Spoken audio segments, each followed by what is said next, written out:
आज हम डिस्कस करेंगे how to read the ECG के दूसरे स्टेप के बारे में, जिसका नाम है हार्ट रेट। हार्ट रेट का मतलब यही होता है दिल का धड़कना, कि पेशेंट का हार्ट रेट 1 मिनट में कितनी बार बीट कर रहा, कितनी बार धड़क रहा, राइट। या इसको हम दूसरी व्यू में देख सकते हैं, your pulse is your heart rate, right. अब हार्ट रेट कैलकुलेट करने से पहले हमें रिदम आना ज़रूरी है, क्योंकि बिना रिदम के हम हार्ट रेट कैलकुलेट नहीं कर सकते, राइट। अब यहाँ पे 2 कंडीशन होते हैं। अगर रेगुलर रिदम ईसीजी शो कर रहा हो तो वहाँ के लिए अलग फार्मूले यूज़ होते हैं, और इरेगुलर रिदम के लिए हम अलग फार्मूले यूज़ करते हैं, राइट, अलग मेथड यूज़ करते हैं। अगर हमारी ईसीजी रेगुलर रिदम शो कर रहा है तो यहाँ पे 2 मेथड होते हैं। एक 1500 मेथड होता है, एक होता है 300 मेथड होता है, राइट। 1500 में क्या होता है कि यहाँ पे हमें स्मॉल बॉक्सेस आर इंटरवल के बीच में स्मॉल बॉक्सेस को लेना होता है, और उससे हमें 1500 में डिवाइड करना होता है, जैसा आप इस पेज में देख रहे हो।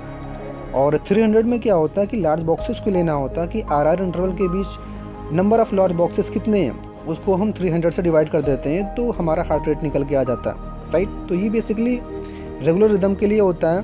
बट अगर हमारी ईसीजी इरेगुलर रिदम शो कर रहा हो तो इरेगुलर रिदम में 2 ही तरीके होते हैं, या 2 ही टाइप्स के हमारी ईसीजी निकल के आती है।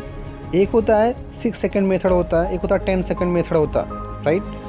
मान लो 6 सेकेंड की मेथड हम कब यूज़ करेंगे। मान लो कि हमें कोई 6 सेकेंड का एक स्ट्रिप है, राइट, और उसके अंदर 30 लार्ज बॉक्सेस दिख रहे हैं, 30 लार्ज बॉक्सेस उस 6 सेकेंड के स्ट्रिप में दिख रहे हैं।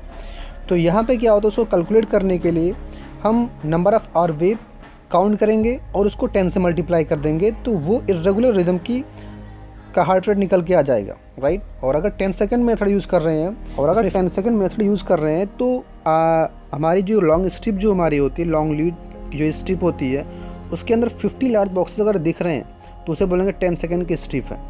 वहाँ पे हार्ट रेट अगर कैलकुलेट करना होगा तो हम number of R wave count करेंगे और उसको हम 6 से मल्टीप्लाई कर देंगे, राइट। That's it. यही हमारा होता है इरेगुलर रिदम के लिए होता है। तो हमने इरेगुलर के लिए 2 तरीके देखे, एक 6 सेकेंड मेथड, एक होता है 10 सेकेंड मेथड। 6 सेकेंड में क्या होता है कि अगर हमारी 30 लार्ज बॉक्सेस दिख रहे हैं, राइट, उस स्ट्रिप में या लॉन्ग लीड जो हमारा होता है उसके अंदर 30 लार्ज बॉक्सेस अगर दिख रहे हैं तो उसे बोलेंगे ये 6 सेकेंड मेथड यहाँ पे यूज़ होगा। अगर हमें लॉन्ग लीड में 50 लार्ज बॉक्सेस अगर दिख रहे हैं तो वहाँ पे 10 सेकेंड मेथड यूज़ करते हैं, ठीक है। हम ज़्यादातर केसेस में क्या होता है 10 सेकेंड मेथड ही यूज़ करते हैं, क्योंकि हमारी जो लॉन्ग लीड निकल के आती है लीड टू, वो बेसिकली 10 सेकेंड की ही होती है, राइट। तो ये हमारे 2 तरीके हमारे होते हैं। हम अलग अलग जगहों पर हम अलग अलग तरीक़ों का यूज़ करेंगे, राइट। तो ये आप देख रहे हो। अब हम बात करेंगे how to read the ECG के तीसरे स्टेप के बारे में, जिसका नाम होता है डेविएशन। डेविएशन का मतलब यही होता है कि नॉर्मल कंडीशन से अबनॉर्मल कंडीशन में डेविएट हो जाना, राइट। डेविएशन की बेसिकली 4 टाइप्स होते हैं।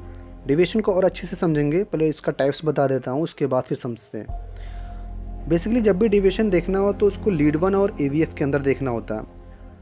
लीड 1 के अंदर हम आर वेव को देखते हैं, एवीएफ के अंदर भी आर वेव को देखते हैं। अगर आर वेव का डिफ्लेक्शन पॉजिटिव शो कर रहा हो, एवीएफ के अंदर डिफ्लेक्शन भी पॉजिटिव शो कर रहा हो, राइट, तो उसे बोलेंगे normal axis deviation. Left axis deviation में क्या होता है, अगर लीड 1 के अंदर आर वेव हमारा पॉजिटिव डिफ्लेक्शन शो कर रहा हो, एवीएफ के अंदर हमारा नेगेटिव डिफ्लेक्शन शो कर रहा हो, उसे बोलेंगे left axis deviation. Right axis deviation में क्या होता है, लीड 1 अगर हमारा राइट एक्सिस डेविएशन में क्या होता है, अगर लीड 1 हमारा नेगेटिव शो कर रहा हो, एवीएफ हमारा पॉजिटिव शो कर रहा हो, उसे बोलेंगे right axis deviation. Extreme axis deviation में क्या होता है, लीड 1 अगर नेगेटिव शो कर रहा हो, एवीएफ भी नेगेटिव शो कर रहा हो, तो उसे बोलेंगे एक्सट्रीम एक्सिस डेविएशन। तो ये बेसिकली डेविएशन की 4 टाइप्स होते हैं, normal axis deviation, left axis deviation, right axis deviation, extreme axis deviation. अब एक को हम एग्जांपल समझते हैं। मान लो कि किसी भी पेशेंट के अंदर लेफ्ट एट्रियल हाइपरट्रॉफी हो गया, या कह सकते हैं लेफ्ट एट्रिया का एनलार्ज कर गया, राइट, उसका लेफ्ट साइड का जो एट्रियम है वो एनलार्ज हो गया।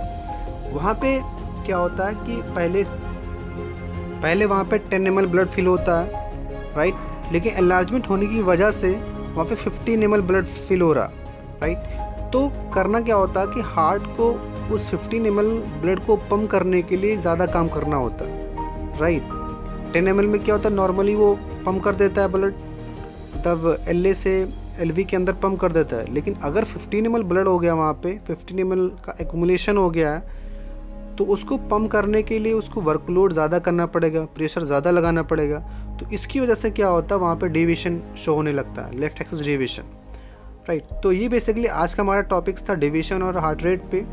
अब हम इसकी ईसीजी एक एक करके उसकी हम ईसीजी देखेंगे कि रेगुलर रिदम के लिए हम कैसे हार्ट रेट निकालेंगे, रेगुलर के लिए कैसे हार्ट रेट निकालते हैं, और साथ में साथ उसका डेविएशन कैसे निकालते हैं वो हम ईसीजी के अंदर देखेंगे, राइट।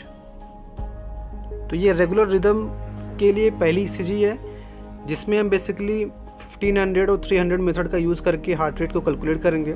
1500 के लिए हमें स्मॉल बॉक्सेस को देखना होता है और राइट, और 300 के लिए हम लार्ज बॉक्सेस को देखते हैं। तो हम लार्ज बॉक्सेस का पहले काउंट करेंगे। अब यहाँ पे क्या होता है, लार्ज बॉक्सेस का जो नंबर आ रहा है के बीच वो 5 आ रहा, राइट। अब इस 5 को हम 300 से जब डिवाइड करेंगे तो ये हमारा आएगा 60, राइट, 60 बीट पर मिनट। तो पेशेंट का हार्ट रेट कितना हो जाएगा, 60 बीट पर मिनट। अगर हम इसी को हम 1500 से अगर डिवाइड करते हैं स्मॉल बॉक्सेस से, स्मॉल बॉक्सेस का नंबर कितना हो जाएगा, अगर एक लार्ज बॉक्स के अंदर 5 स्मॉल बॉक्सेस होते हैं तो ऐसे हमारे कितने हैं, 5 लार्ज बॉक्सेस हैं। तो टोटल कितने स्मॉल बॉक्सेस हो जाएंगे, तो टोटल जो होंगे वो 25 स्मॉल बॉक्सेस होंगे।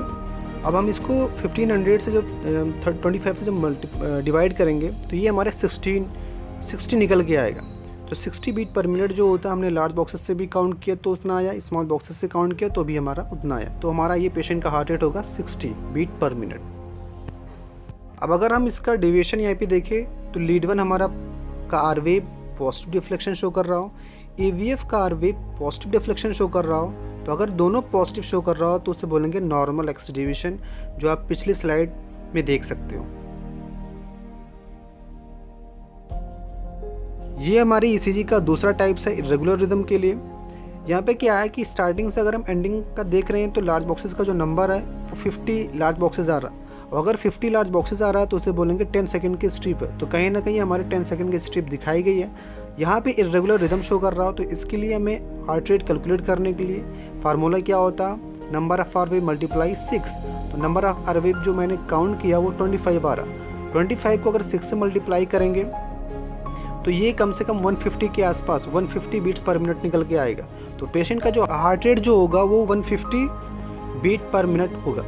अगर हम डेविएशन की बात करें तो लीड 1 हमारा नेगेटिव शो कर रहा हो, AVF हमारा पॉजिटिव शो कर रहा हो। अगर ये कंडीशन शो कर रहा हो तो उसे बोलेंगे राइट एक्सिस डेविएशन। तो पेशेंट का जो डेविएशन होगा वो राइट एक्सिस डेविएशन उसका होगा, और उसका हार्ट रेट कितना होगा, 150 बीट पर मिनट, राइट। तो हमारा एक ईजिली तरीका होता है हार्ट रेट को कैलकुलेट रेगुलर रिदम के लिए और इरेगुलर रिदम के लिए, तो मैंने ECG के साथ आप लोगों के सामने दिखा दिया है, राइट। आप इजिली इसको समझ सकते हो, राइट।